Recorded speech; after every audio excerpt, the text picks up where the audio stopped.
I'm Brent Hurd. And I'm Heather Hurd. This is The Walk Home. Come with us while we explore what it takes to nurture a meaningful and lasting marriage connection. Let's go for a walk. Let's go.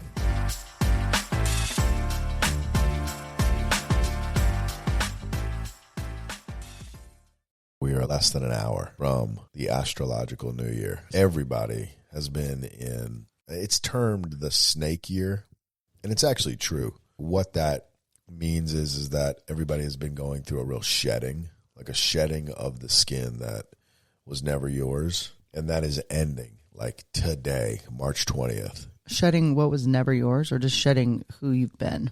Combo, who you've been, what was never yours, what never served you. How long has this been going on? Well, this was just this past year, 2025. The more interesting thing that's happening is this confluence of events. What confluence of events? Glad you asked. So number one, we had a Pisces new moon 2 days ago. Number two, Mercury retrograde ending today. Number three, not only is today the astrological new year, it is also the spring equinox. Let me ask you something. No, this is important. Huh?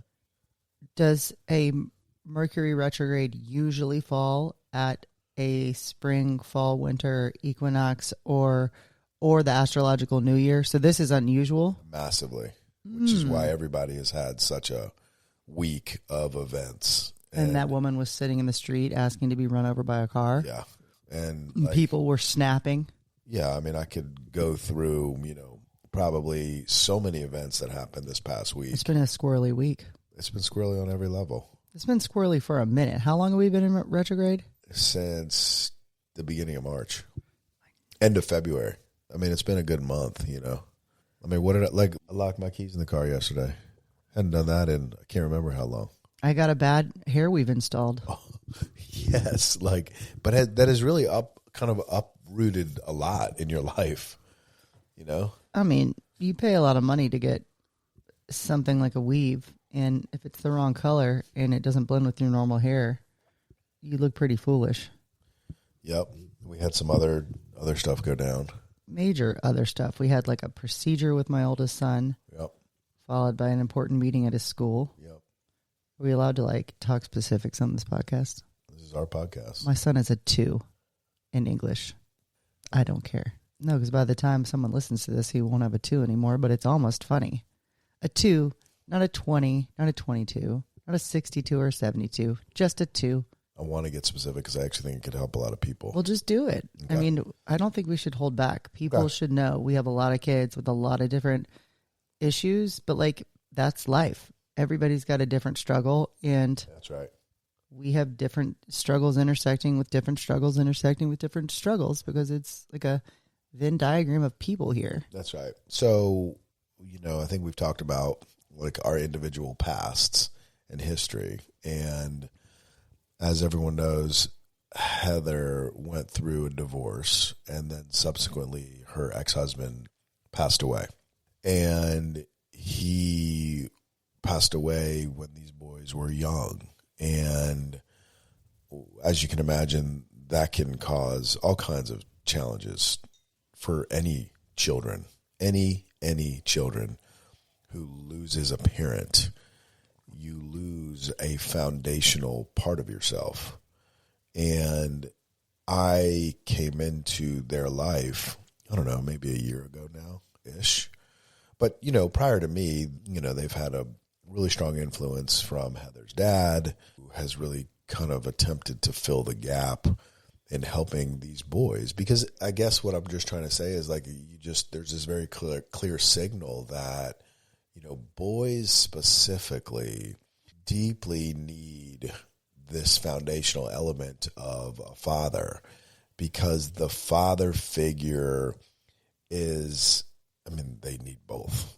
The mother's equally. It's equal. I'm just saying the father figure represents a bit of foundation that's poured. And when that foundation is not there, then the children don't get it. So they're unmoored. Right. They're unmoored. There's not this solid sort of foundation for them on both the bottom that holds them up and on the top that says, this is the ceiling.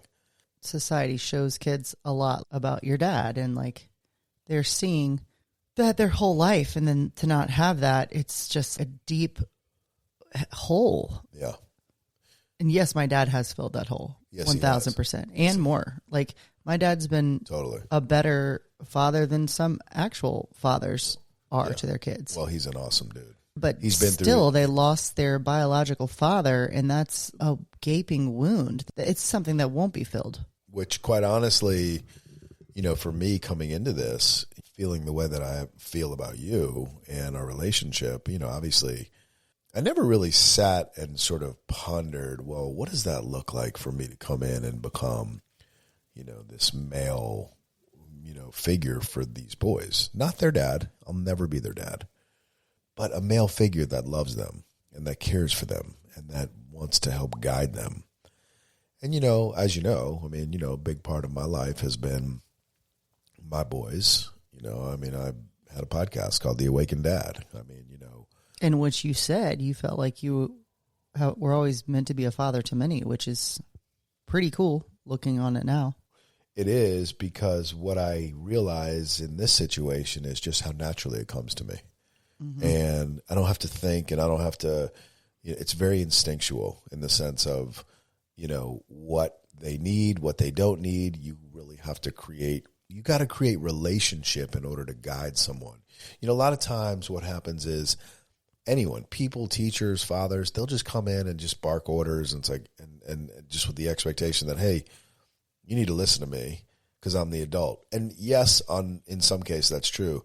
But you have to have a relationship. They need to know that you've got their back. Yeah, you're a connection person. When someone knows you got their back, it's a game changer.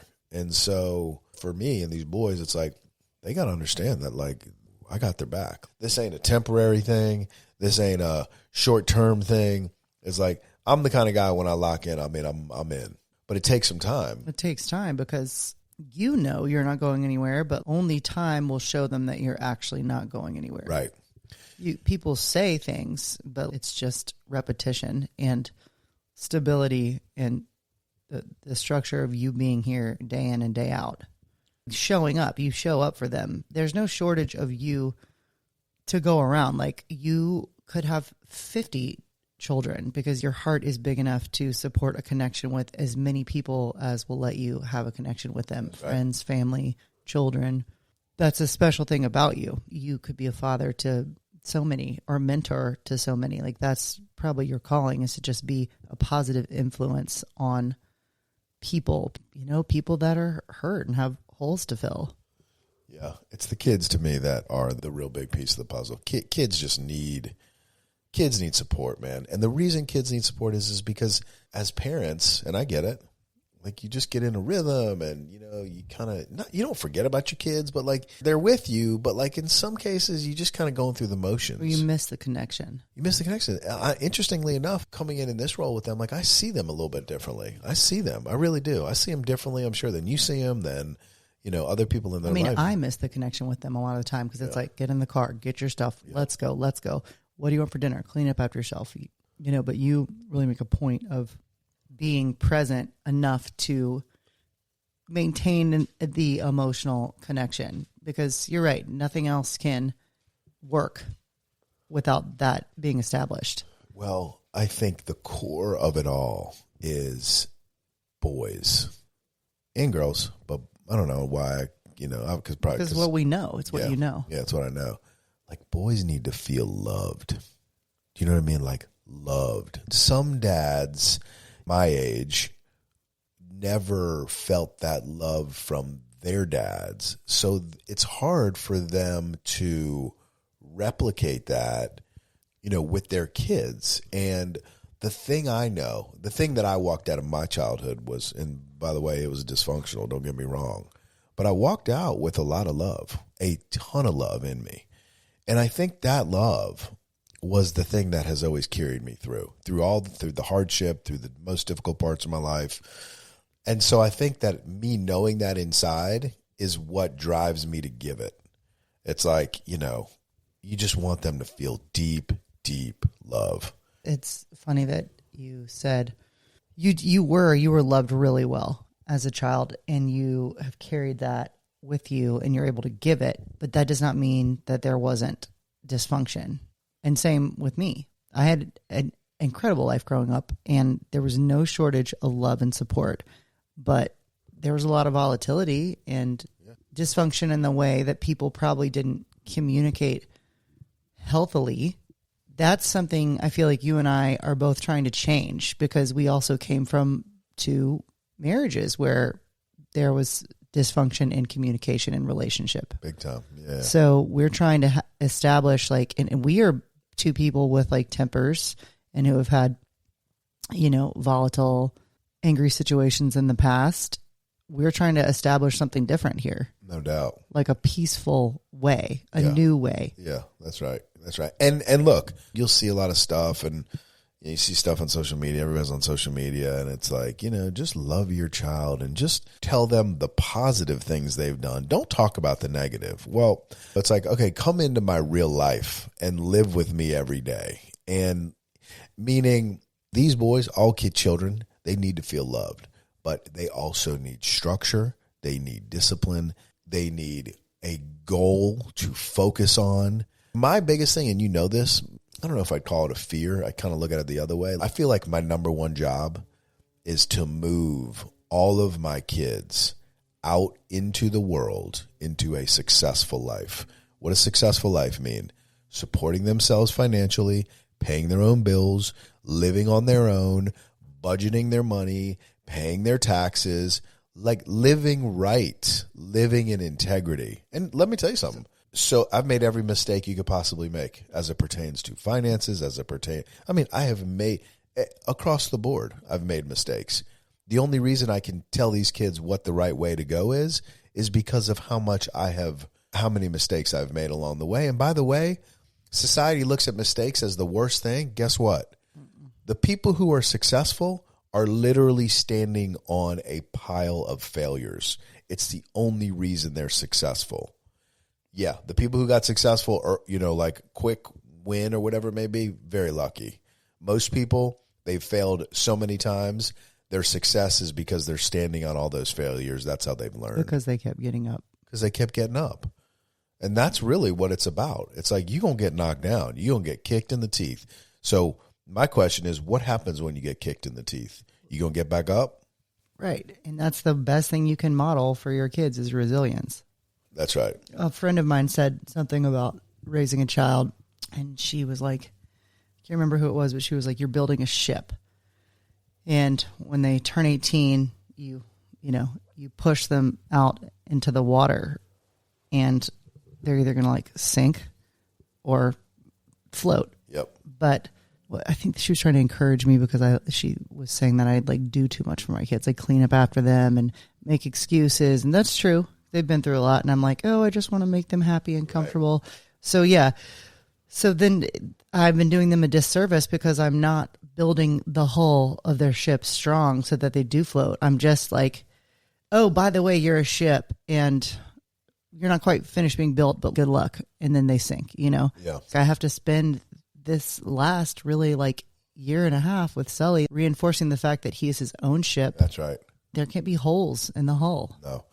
Yeah. Divorce is hard, man. Divorce has been hard on my boys. And I think they have had to learn is how to care for themselves, how to cook for themselves, how to do their own laundry, how to make sure they're cleaned in the morning, all that stuff that they've had to learn how to do that.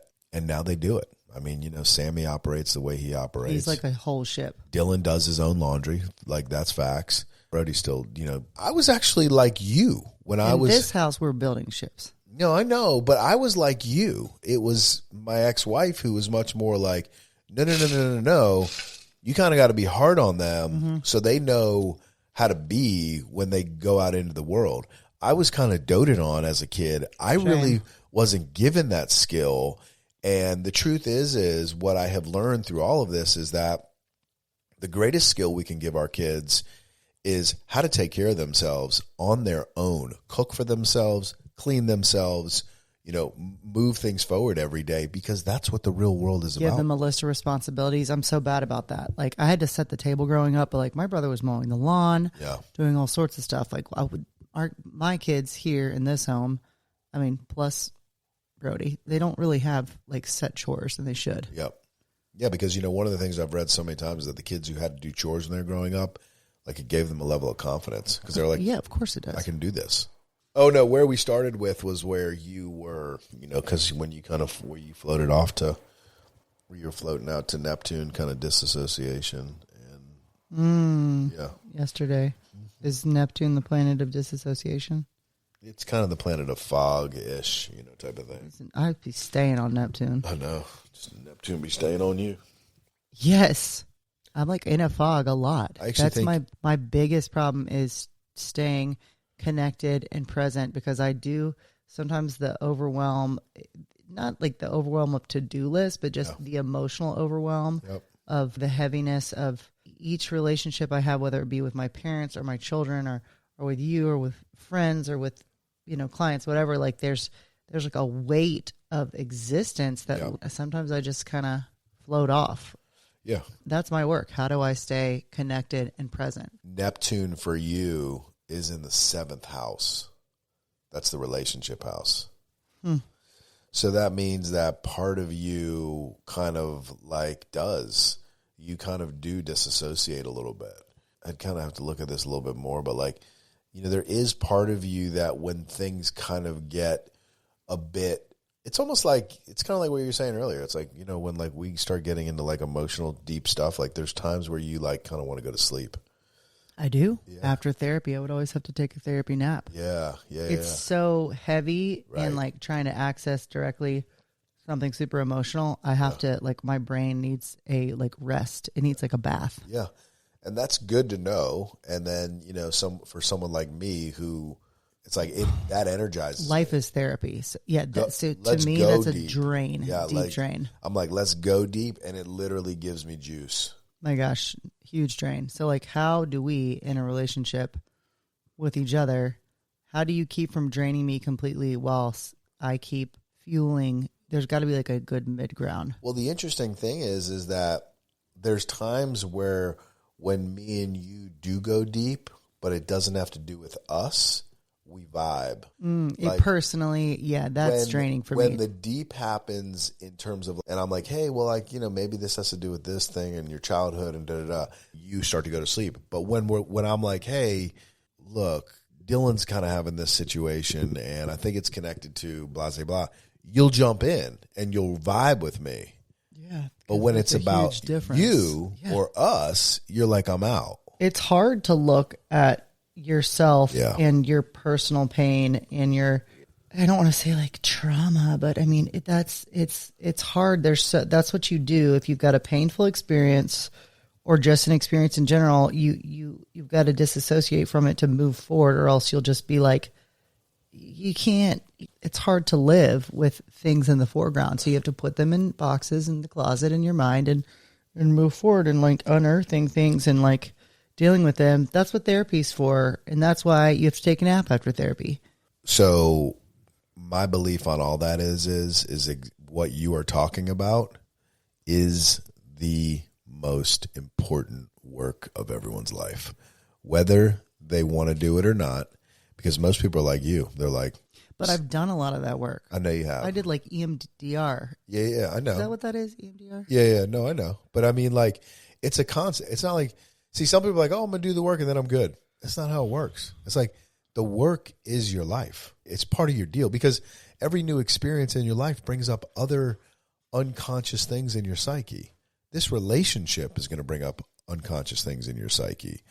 The boys, as they get older, are going to bring up unconscious things in your psyche. And they're there for you to deal with and process them, because here's what I know. The more you deal with them and process them as you're falling asleep, right now, is to look at them, understand them, and then they resolve, and then you get to know yourself better.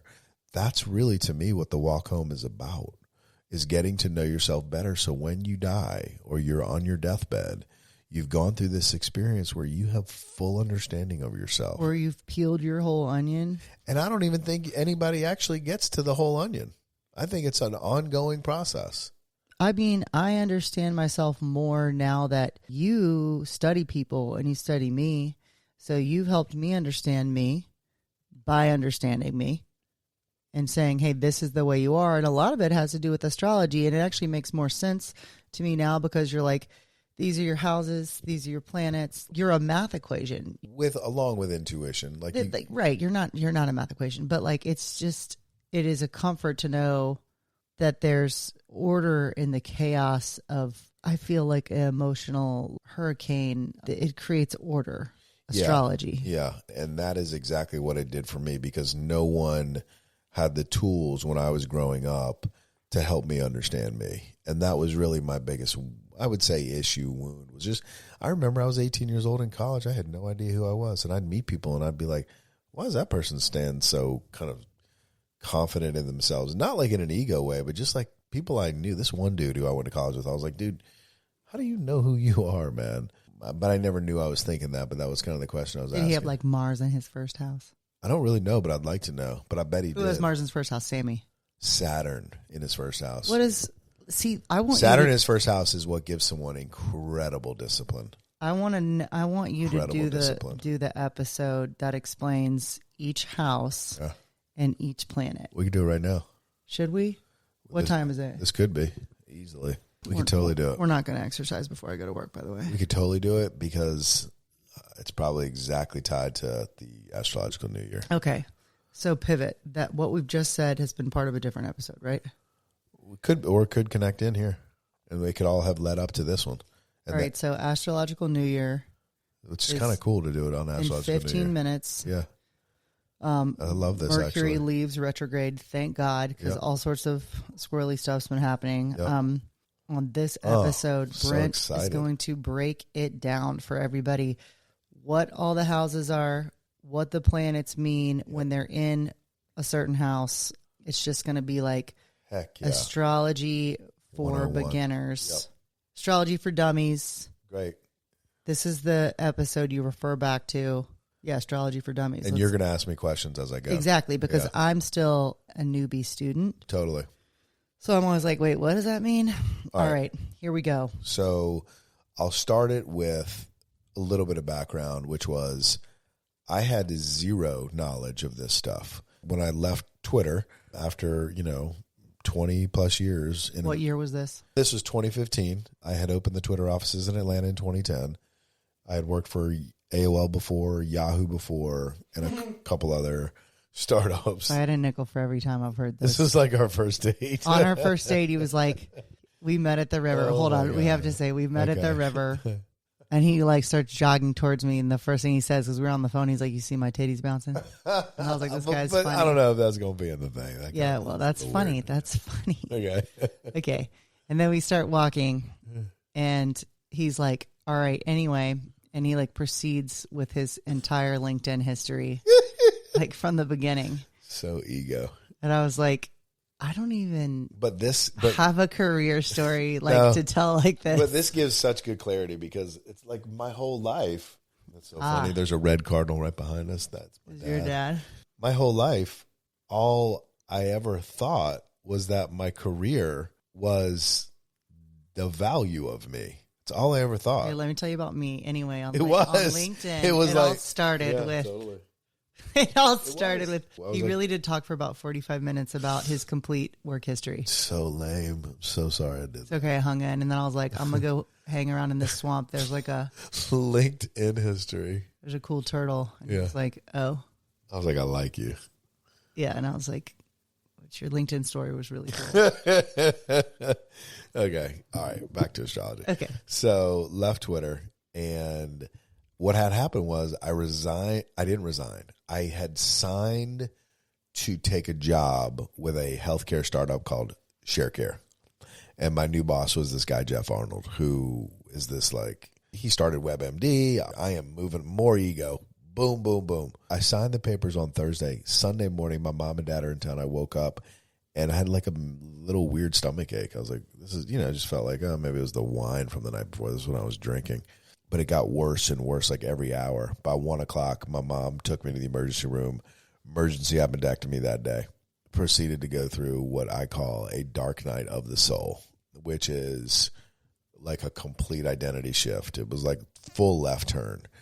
Got really interested in spirituality, got really interested in kind of all that stuff, and fell in love with astrology. Took a class and like just kind of. Oh, you did? Yeah, took a class like self, and then I was just learning myself. I'd listen to people, I'd read, I'd listen, I'd read, and I just loved it. But I was like, this is so weird. I love this. But really, I just loved it because I was learning about myself. I was like filling in blanks about myself that I never put together. Anyways, this beautiful language that's like art in a way. That's how you became the Jewish astrologer. Yeah, it's like art in a way where you can enable me to understand myself. And then I've, helped other people understand themselves and why they have been going through the things that they're going through. It's not exact. It's not it won't predict your life. It just simply gives you a sense of why you are who you are and clarity on who you are. Yeah, what has it given you? Like, as you've learned it, like, what is it? Maybe you could describe that a little bit better. What has it given you? Honestly, you know how you said that the blueprint would be good during like the job hiring process? When you were, speaking of LinkedIn, when you go on an interview, which I haven't really been on, like, because I'm not in the corporate world. I've been on like interviews, but not like this. They ask you like, what are 3 adjectives you could use to describe yourself? And some people just like imagine they don't really know themselves. What if you had a blueprint, like a readout, like an actual breakdown of like, hey, this is who you are, and it had accuracy and it resonated? You would feel more confident going into any situation, just being, this is who I am. So I like it. Like, you told me I was a cosmic poet, and like, that's funny because there's been little, vestiges of that throughout my life, but I would never have said that. I have always had a way with words. Because your Mercury is conjunct your sun by 0 degrees, by the way. Okay, well, that's cool that there's like proof in the stars. I think that's really neat. Me too. And like, it's art, it's science, it's math, it's poetry, it's God. Like, yeah, it's God. God created the stars. There's chaos in everything. There's fractals and patterns, and nothing is like, there's a grand designer in everything. That's right. So 2 things. Number 1, when I fell in love with astrology, and then I was like, what am I going to do with this? Like, I've learned this new thing. I've done business my whole life. How do you put these 2 things together? And the truth is my thesis is that the world will use astrology as a data layer to make better decisions on itself. Meaning, and what does that mean? Well, astrology will become the Enneagram, like Myers-Briggs, like, will just help people understand themselves. The world hasn't yet accepted it, but my belief and my theory is that it will get there. And that's kind of what Blueprint, was that I put together, which is basically using astrology with AI to give people these readouts on who it is they truly are. Because my belief is that astrology is the blueprint of your soul. So every one of us comes in, the stars are however they're in this certain place, and it literally gives you this readout on who you are. And I've done it now enough times. I am grounded enough to say that it is real and it works. The history on it is that astrology was used in ancient times, Egyptian times, for everything. When to plant crops, when to have babies, when to get married, when to build the pyramids, on and on and on and on. The Catholic Church then came in and said, you know what?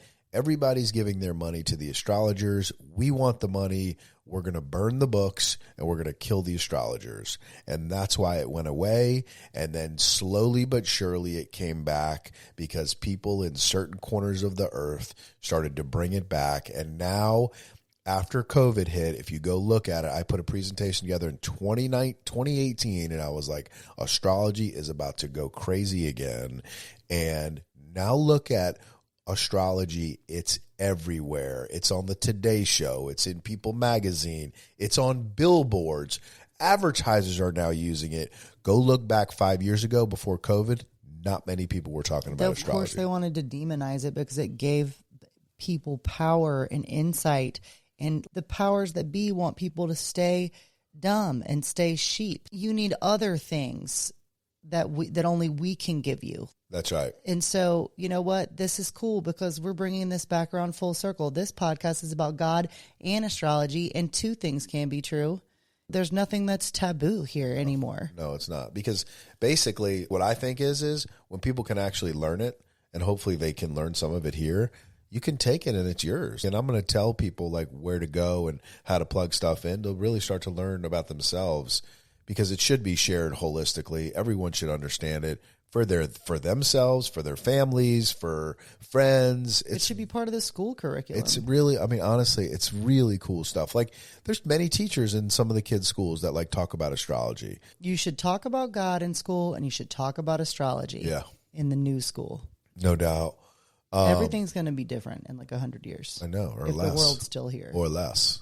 Or less. Or the world is imploding, but at the end, like everybody wakes up. Yeah, that's true. Everybody will wake up. That's kind of the background of astrology. So let's just like simply, here's how it works. So the only thing you need to understand your natal birth chart, which is exactly where the planets were in the sky when you took your first breath, is your time of birth, date of birth, and place of birth.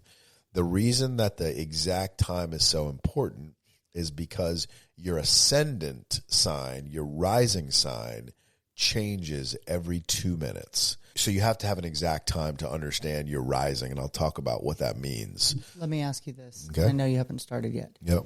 Does that mean that someone born the minute after you, before the ascendant sign moves in the same place on the same day, has your exact same blueprint? I've never seen the exact same blueprint. Okay, carry on. So that's all you need. What then is delivered to you once you plug that data in is what is called a birth chart or your natal chart. It means the same thing. Your natal chart or your birth chart contains 12 houses. Each one of those houses has a different meaning. We're going to go through each one. In the birth chart or the natal chart, you will see in each one of those houses there are planets. In some cases, there are many planets in one house. In other cases, there are no planets in one house. It's not good. There's no charts that are good or bad. It's just who you are. But what if you know a really crappy person and you're like, I want to see their chart? It won't. There's literally no bad charts. There's no bad charts. And in some cases, and you see them, they're everywhere, there are psychologists who use astrology to understand their patients, because certain placements within the chart can show up as personality disorders, can show up as, intensity, can show up as domineering personalities, can show up as creative personalities. Like the chart. So as I started to learn how to read charts, and the more I did it, to me, the most fascinating thing of reading a chart was understanding the story of someone.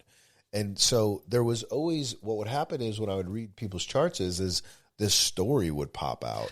Mercury's out of retrograde. Is it? It's 1046? 1048. 1048, as we're talking about this. And we're in now. And it does feel very good. We're in now a new year. I and know. Yesterday felt terrible. Horrendous. Right. You can feel the energy. I mean, like, when people are like, yeah, you can actually feel the energy of the days. Every day's got a different feel. Anyways, back to the birth chart. So yeah, you can understand who someone is holistically. There's a story of someone's life in everyone's birth chart. Okay. So now what I'm going to do is I'm going to go through the houses, the individual houses. Okay. I'm going to take notes. You're going to take notes? Yeah, why not? Okay, great. Because I'd like to refer back to it, because sometimes you're not there and I'm not trying to Google this, and I'm like, what did he say about that planet in that house? Okay. So the first house is the house of self. Literally, it's just what it is. It's the house of self. Within the first house, there is always within the first house is your ascendant sign, your rising sign. The best way to describe a rising sign is sort of how you show up in the world. So the sign you're born under. Not the sign you're born under. Your rising sign. It's called your ascendant. I'm going to give you an example. My ascendant is in the sign of Leo. So what is Leo? Leo's the performer. Leo likes to be on stage. Leo likes to talk about themselves. Leo likes to walk into a room and be noticed. Most Leos have a magnetic presence. People know when a Leo walks in the room. They just have a thing. There's just a thing about them that you Show can pony. touch. It's, a bit of a show pony. That's right. But Weston, who's a true Leo. But when he walks in the room, everybody kind of wants to touch him. Think about it. It's his personality. It's red like hair. He's just like, he's a love. He's always saying funny things. But his first house isn't Leo. His first house is Sagittarius. But his rising sign is Leo. No, sorry. His sun is Leo. You're right. His rising sign is different. His rising sign, he's a Sag rising. But so, and we'll get into this. We can do it right now because you're asking the questions. Because but your first house, the house of self, is always your rising sign. So if you were like, right. I'm a Leo, and you're born in the month of August, end of July, that's not it. If someone says to you, hey, I'm a Leo rising, you automatically know that Leo is their first house. Got it. If someone says to you, hey, I'm a Virgo rising, you know Virgo is their first house. So even though I'm a Pisces, I show up as a Cancer? Even though you're a Pisces sun, you are a Cancer rising, so Cancer is going to be your first house. So basically you want to know people's rising sign more because it's how they show up. Not more, because also I want to know them all, because like for you, you're a Pisces sun. Your identity is Pisces, meaning your identity, not how you show up. Oh, I get who it. you Okay. are Got is it, a got it. Pisces, okay? All right. And then now that we're doing it, the moon is your emotional body, okay? So your moon is Gemini. Think about it. When I say emotional body, it's like, what do I need to nourish me emotionally? Well, you, Heather, your moon is in Gemini in the 11th house. The 11th house is the house of friends, community, and good fortune.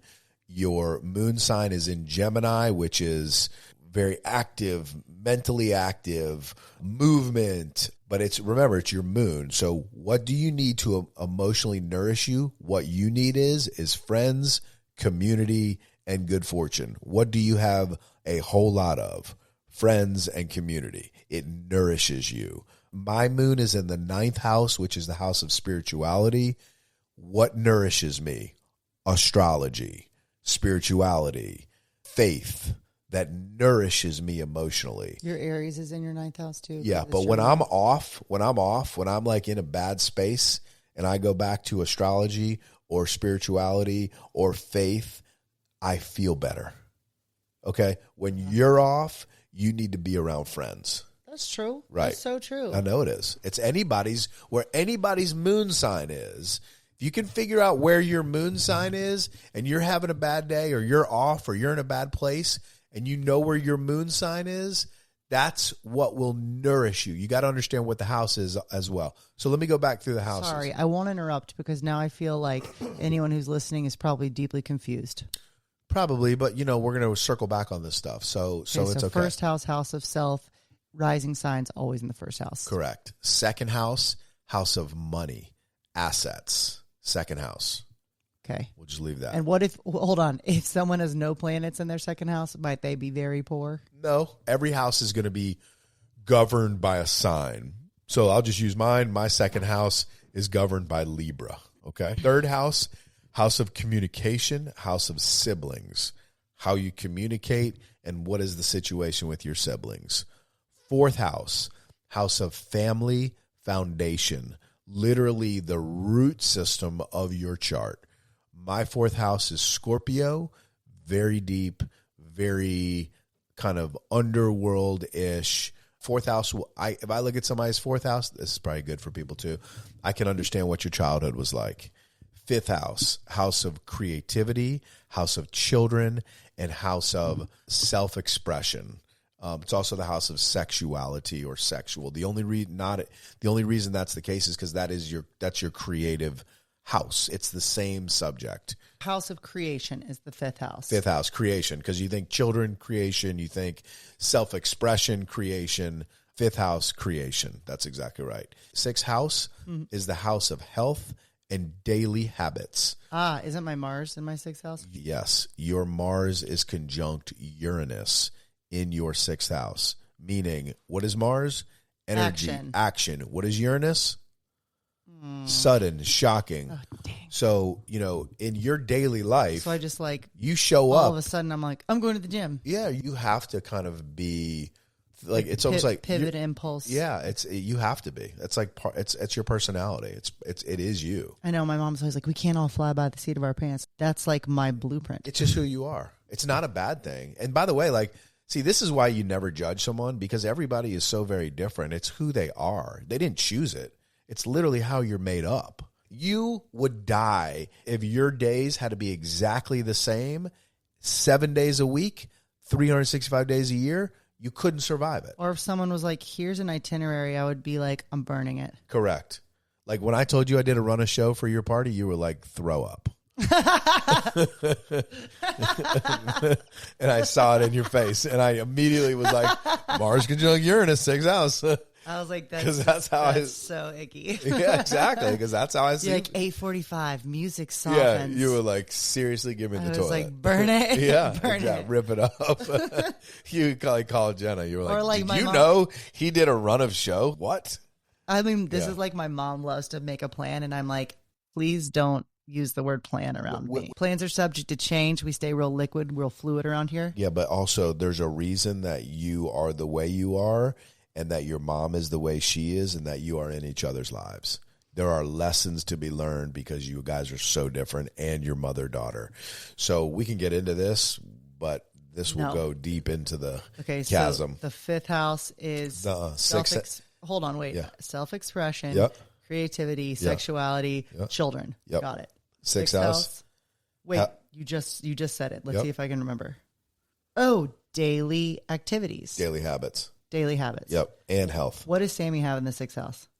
I don't know. I don't have it in front of me. But we'll go through everybody. This is so fun. Yeah. Okay. So that's 6th house. 7th house, romantic, intimate relationships. In most cases, romantic. So meaning like our marriage, intimate relationships. In some cases, it can mean very close business partnerships if you've been in business with somebody for, 20 years. But in most cases, think intimate relationships. Is there ever so if you're looking at two people's charts that are like, we're getting married and they're like, we want you to do our blueprints. Are there any red flags if something's in that 7th house? And is there any red flag? Like, I know you say that this can't be like predicting, but is there anything bad that you've seen like in the 7th house between two people? This is why they don't get along, or they shouldn't be together, yada, yada. Very much so. You can see people. I could tell you if someone's about to move into a relationship with each other, that down the road you will trigger each other. If someone's Pluto is sitting on top of someone's sun, there's going to be problems. So if two people were like, we want to know if we should get married or not, you might be like, I don't know. I would never say no. I would say these are the things that are going to come up and that you should start to address now. Okay. That's 7th house. 8th house. I forgot to take notes. Can we do a real quick rundown? It was just like when we were learning the fruit of the spirit. Yeah. You keep saying it over and over again till we get it. So, or why don't you turn on your voice recorder on there? No, I don't need to do that. I'm gonna keep it real. Okay. Whatever. That's 7th house. First house, house of self. Yep. Always your rising sign. This is how you show up. Okay. 2nd house, house of money and assets. Yep. 3rd house, hold on, house of siblings and communication. Yep. See, that's one I never remembered until now. Yeah. If I can remember this, that'd be great. 4th house. Oh boy, this gets confusing. No, it's a family house. Yeah, that's right. But it's family of origin. Family of origin. That's right. So you can know who people are by what's in their 4th house because like their childhood trauma or not trauma, right. But just like family. A lot of that will show up in the 4th house. Okay, I got this. I got this. 5th house. 5th house is creative expression. That's right. Children. Yep. Sexuality. Yep. And one more thing that you always say. Creativity, self-expression, sexuality, children. Okay. Because it's just like creation. Yep. Okay. 6th house, do not let me forget because we were just on this. Yep. It's another thing. Oh, daily activities. That's right. And health. Which is why your workout schedule is as intense as it is. Don't I have something negative in my 6th house too, though? No, nothing's negative. Nothing's negative. All right, 7th house, intimate relationships. That's it, right? Yep. Oh my gosh, I'm getting so good at this. Yep. Okay. 8th house. You haven't said it yet, so I don't know. Yep. Hold on. I do know. Give me a hint. Okay. It's where my sun is. So you were born with Aries in the 8th house? Yep. And it's, you did just say this, actually. It's spirituality. Nope. Yes, it is. No. Let me do it. 8th house is house of transformation, death and rebirth. And if anybody knows me intimately, they know that my life has been death and rebirth. Wait a second. What if you were like a trans person and were all your planets in the death and rebirth house? I mean, I don't know. Maybe. I mean, I've never read a trans person, but very possible. But now's your chance. If you're listening, you can go to the link in our bio and do your blueprint, and we'll read it. And I bet you got some stuff going on in your 8th house. And by the way, 8th house has a lot. Basically, what 8th house is, see, I have this interesting setup where my sun is in the 8th house, and it is directly opposite Pluto. So I have an exact opposition. When two planets are exactly opposite, they increase the power of one another. Whoa. Yeah. Wait, yeah. Pluto is in your 8th house? Nope. No. My sun is in my 8th house. It is directly opposite Pluto by less than 1 degree. Okay, so when wait. the opposition is less than 3 degrees, it's going to be incredibly powerful. What this means is that Pluto is the planet of transformation, death, rebirth, underworld. My sun is my identity. So the opposition means that and I'm in the 8th house, that my life is basically going to be death and rebirth and the re-rising of the phoenix over and over and over. And so the reason why this is interesting. You should get a big phoenix coming out of a fire on your back. The reason why that you're always like, why are you not nervous about this? Is because I've been through enough to know that we're going to rise again. It's just the way. So we got to break through to break down. It's just the way you got to break down to break through. It's just the way my life is that it's going to re-rise. I'm going to get knocked down, but I'm going to get back up, I can assure you. Resilience. Yeah, that's right. Okay, so transformation, death, and rebirth. That's the 8th house. But when you said you had a planet that was directly opposite another, when Pluto was opposite something. The sun. But it's just Pluto, or is anything opposite another planet's going to exacerbate it? Yes, it can be. So then let's go to the 9th house, which is the house of spirituality, That's it. Publishing, long distance travel. That's so random. I know. But you know what? But you know what? I mean, you know how much I travel. It's like publishing, like opens, book publishing? Yeah, it opens my mind when I travel, weirdly enough, in spirituality. So here's the other opposition that I have in my chart. My moon is in the 9th house, less than 1 degree orb opposition of Uranus. Dark? No, you remember Uranus, Pluto's dark. Sudden, shocking. Damn. And so what this means is, for me, my emotions can rise really fast. And so this opposition means that. Aries moon, burn hot, fast. Directly opposite Uranus, sudden, shocking. So God, it's the worst. My emotions can pop off quick. So my work in my life like is Jekyll and Hyde. Correct. But usually it's only because you're hungry. Well, so the work in my life is what? Number one is to regulate my emotions. As fast as they come up, one of the most important things to me is to be able to regulate them, feel them and regulate them and not react to them. See, when I was younger and they would come up so fast, I would just react. Do you think that Smith has a 9th house issue? Maybe. I haven't looked. Not 9th house, but he may have an opposition or a square. He's got he has oppositional Opposition. He got oppositional planet disorder. Just kidding. He might. I mean, you know. Hold on. You know what? I get it. Spirituality, publishing, and travel. Travel is physically going places. Publishing is like you're taking yourself to other people. Yep. And spirituality is like you are traveling your spirit and your soul to another place. Look at that over there. That's right. So it is just travel.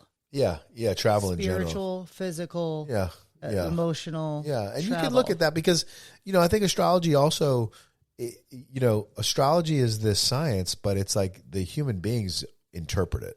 And the reason that the great astrologers are the great interpreters, the great storytellers. And I think that's one of the reasons why I love the art as much as I do, is because it requires you to be able to decode and then tell the story of once you've decoded it.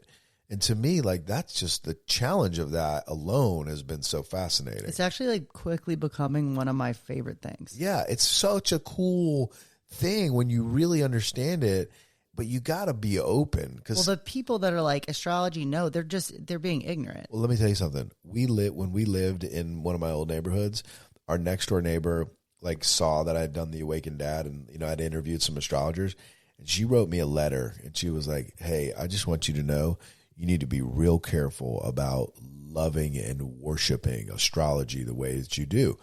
And the thing that she never understood was that astrology to me was as much of an intellectual stimulation than anything else, because it tapped all these parts of my brain. Number one, you're not making it an idol. No, number one, it was like just learning the language alone was fascinating.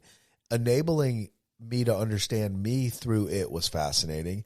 Then being able to tell the story back to someone about their chart, to me, was like this full circle, infinity circle. And like, so she didn't understand any of that. And what they don't understand, they're afraid of. Yeah, that's right. Totally. Period. Okay. So that was funny.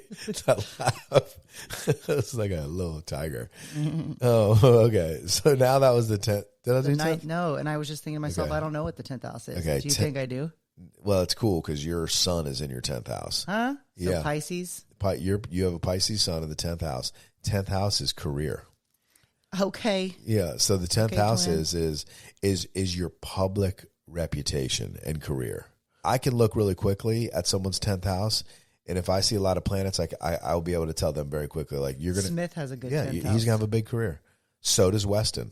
I think Weston's sun's in his 10th house. If you have your sun in the 10th house, you have a lot of energy in the 10th house, you're going to have a very, very big career. Well, he said he's going to be in the NFL or an orthodontist. So. That's a big career, either Okay. one.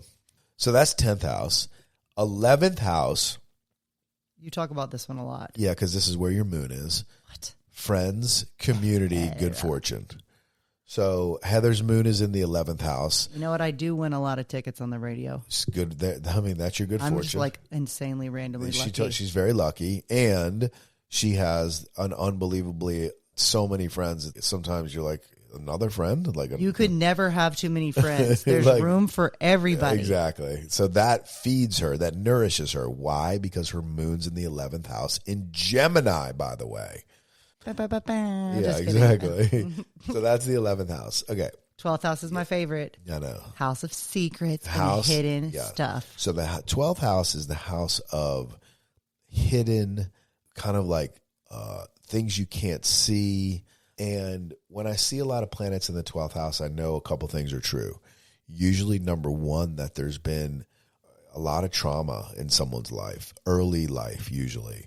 Now, but the gift of that trauma is, in most cases, some psychic abilities. Let's say you have a friend who has Tigger. Yeah, she has a lot of planets in the 12th house.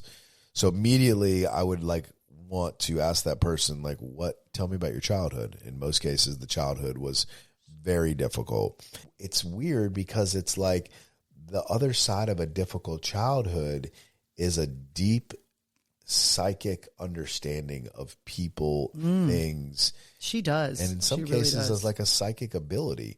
Now, if unchecked, a lot of people with 12th house planets over-medicate because they can feel so much. Oh, she feels so much. And She they is want to not feel all she that. is twisted up every day. Because it doesn't feel good. And so in a lot of cases, people with a lot of 12th house stuff, they will medicate because they don't want to feel. You know what we should do is have people on the podcast read their blueprint at the beginning Yeah.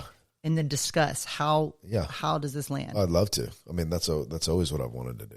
I'd like to bring on every human being. Because, see, what I love, and I think it's because it's the other side of my wound, which was never being able to understand myself. So I got really, really, really, really good at understanding people. Not only So good. intuitively. I could sit with somebody and I would always say, I know who you are within a minute. I feel it, I sense it, I can hear it in your words, in your tonation, things you say, the words.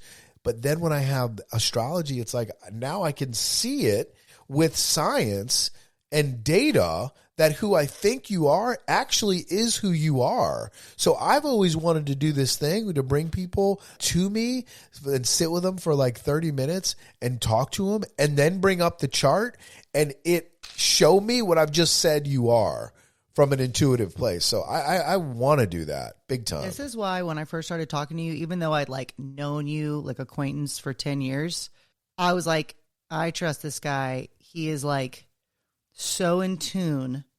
I'm an intuitive person and you are so in tune with people's emotions and like who they are and you see and you connect. Within 48 hours, I was like, we're best friends. Yeah, well, because it's done. You know, because the truth is like for some reason as a little kid, I felt like I had to be that way, specifically had to be that way with, it was like, I don't know, maybe I had some of it, but then I felt like I had to be that way with my dad because I wanted, you know, as any kid, I wanted to be close to my dad. And when he'd come home from work, I wouldn't know like how he was doing. So I would need to immediately ascertain where he was at within the first like 30 seconds of him. It's like your superpower. Yeah, of him walking in the door. And I got so good at it because I wanted to be connected to him. That's like last night, bringing us back to last night. I was like in such a fog, in such a Neptune. And you were like, look, I know exactly what's going on with you. Yeah. I know exactly where you are. And I want to encourage you to be able to voice what you're feeling and move through this. Yeah, yeah. And you are like so astute at that. You know what? But I never You're like a professor of people. That's right. But what I never realized with you, and this is why I was so surprised, was because, you know, in most cases where you would go away, I would kind of feel it because I can feel it. And then I would just go away myself to protect myself. But instead, last night, I was like, hey, I see where you are. And I just want you to know I'm going to be here. But I see where you are. And then it changed you. Because you said, I see where you are. Yeah. And I'm not going anywhere. Right. I know. And that was the biggest shift I've ever had in I feel like I love you. Astrological New Year. I love you too. This is a podcast about God. This is a podcast about people. This is a podcast about astrology and a podcast about marriage. And it's called The Walk Home. The houses. Astrology for Dummies, understanding the houses and what they mean when reading like your natal chart, your birth chart. Boom, boom, boom. All right, Brent just did this. This is a quick recap. I have this in my notes because I still don't get it right, even though I've been a student since May, almost a year. Still don't have a full understanding. This is helpful. First house. This is the house of self. Your rising sign is always in this house. This is how you show up, okay? The second house is the house of money and assets. The third house is the house of siblings and communication. That's my least favorite house. It's boring. Yeah, well, we'll go deeper into each one. All right, the fourth house is your family of origin. You said this was important to understanding someone maybe the most. Their childhood, because I think the childhood is what programs the people into who they become as adults until they actually shed their ego. Okay. Fifth house, creative expression, children, sexuality. Yeah. Sixth house, daily activities and health. Seventh house, intimate relationships. Eighth house, transformation, death and rebirth. Ninth house, spirituality, publishing and travel. 10th house, career and public reputation. Yeah. But a bunch of politicians have a lot of activity in the 10th house. 11th house, friends, community, and good fortune. That might be my favorite house. Okay. The house of parties. Yeah. 12th house, I like this one too. Secrets, unseen, psychic ability. That's right. And listen, there's so much cool stuff that we can do with astrology. The first cool thing is you can understand yourself psychologically. The second thing is you can understand your friends, your family, your children, your siblings, and your parents. And the third thing, you can understand your relationship with your spouse. And you can mix all of these together, meaning you can also understand why your child is the way that they are and you're their mother, why your child is the way they are and you're their father. Everyone is in your soul family is all around you for specific reasons for you to learn the lessons you're here to learn in life.